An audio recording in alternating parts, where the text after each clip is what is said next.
महत्त्वाच्या घडामोडींचा घेऊया आढावा। पुस्तकांना वह्यांची पानं लावण्याचा शासन निर्णय रद्द। तत्कालीन शिक्षण मंत्री दीपक केसरकर यांनी घेतला होता निर्णय। पूर्वीप्रमाणेच विद्यार्थ्यांना पाठ्यपुस्तकांचं वितरण केलं जाणार।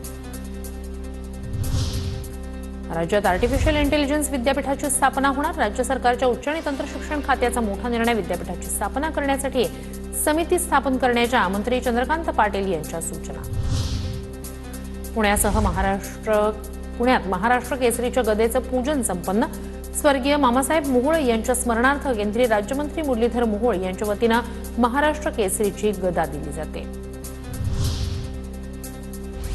नांदेडमध्ये शक्तीपीठ महामार्गाला शेतकऱ्यांचा विरोध कायम। मोजणीसाठी आलेल्या अधिकाऱ्यांना परत पाठवलं। विरोध वाढत असल्यानं मोजणी न करताच अधिकारी परतले। श्रीरामपुरातील अतिक्रमणावर पालिकेचा हातोडा। पोलीस बंदोबस्तात अनेक वर्षांचं अतिक्रमण जमीनदोस्त। बेलापूर रोडवरील अतिक्रमणावर कारवाई।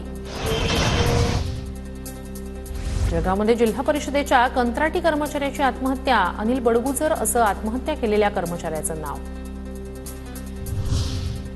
लातूरमध्ये हमीभाव केंद्रावर सोयाबीन खरेदी बंद झाल्यानं शेतकरी आक्रमक। शेतकऱ्यांनी सोयाबीनचे ट्रॅक्टर जिल्हाधिकारी कार्यालयात आणले।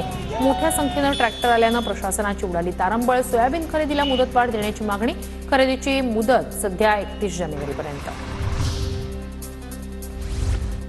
छत्तीसगडमध्ये नक्षलवाद्यांकडून पोलीस खबऱ्या समजून एकाची हत्या। पोलिसांना चकमकीची माहिती दिल्याच्या संशयावरून हत्या। गडचिरोली छत्तीसगड सीमावर्ती भागात भीतीचं वातावरण। तहव्वूर राणाचा ताबा मिळवण्यासाठी एनआयएचं पथक 30 जानेवारीला अमेरिकेत जाणार। तहव्वूर राणा 26 हल्ल्यातील आरोपी।